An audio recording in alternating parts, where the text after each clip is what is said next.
Quick tips here on integration into a team. One of the most important parts of individual placement and support practice, IPS practice, is integrating employment support into a clinical team. So what does this mean? Conflict. When you hear the word conflict, it might evoke something negative for you, war, fights. But IPS is born in conflict in implementation. I've implemented IPS into 4 clinical teams since 2003 and helped many of my employment specialists as a team leader do the same. Always be aware though that conflict is essential, but not the sort of conflict around world war fights. I'm talking about conflicting views, because at all times you've got conflicting views integrating IPS into a team. You've got the IPS model and what that believes.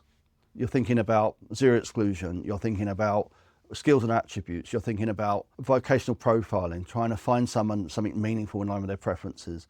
And then of course you've got the MDT, the medical team, or the addiction team that's supporting them, which are medically focused and do life-saving work, but ultimately are looking at deficits and dysfunctions. They're looking at treating the illness and creating a formulation that helps someone become more well.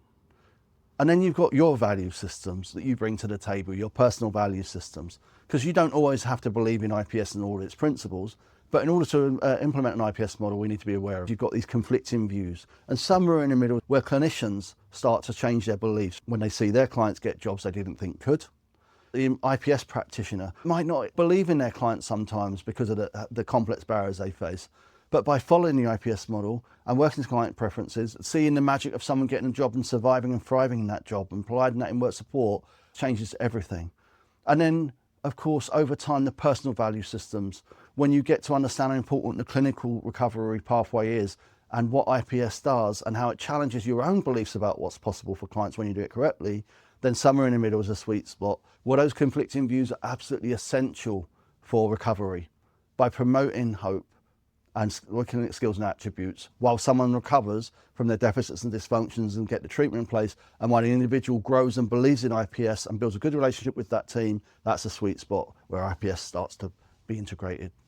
If you're interested in my training, book a free call or email me. Otherwise, have a great day. Take care.